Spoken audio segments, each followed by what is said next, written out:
మీకు తెలుసా, భగవంతుడు మనిషిని సృష్టించినప్పుడు ప్రతిదీ ఇచ్చాడు, కాని ఒక్క విషయాన్ని మాత్రం తన పాదాల కింద దాచి ఉంచాడు. సృష్టి ప్రారంభంలో విష్ణుమూర్తి మనిషికి అందం, తెలివితేటలు, శక్తి మరియు ప్రేమ వంటి అన్ని అద్భుతమైన లక్షణాలను ప్రసాదించారు. కాని ఒక ముఖ్యమైన వస్తువు ఆయన చేతి నుండి జారి కింద పడిపోయింది. దానిని భగవంతుడు వెంటనే తన పాదాల చాటున దాచేశారు. లక్ష్మీదేవి ఆశ్చర్యపోయి అడిగింది, ప్రభూ, మనిషికి అన్నీ ఇచ్చారు కదా, మరి ఆ ఒక్కటి ఎందుకు దాచారు? అప్పుడు విష్ణుమూర్తి చిరునవ్వుతో ఇలా అన్నారు, భూమిపై మనిషి ధనవంతుడు కావాలనే ఆశతో, ఈర్ష్యతో తనను తాను మర్చిపోతాడు. విలాసాల్లో మునిగి తన జీవితాన్ని నరకం చేసుకుంటాడు.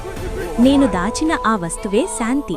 మనిషి ప్రపంచంలో ఎన్ని వెతికినా చివరకు శాంతి కోసం నా పాదాల దగ్గరికే రావాలి.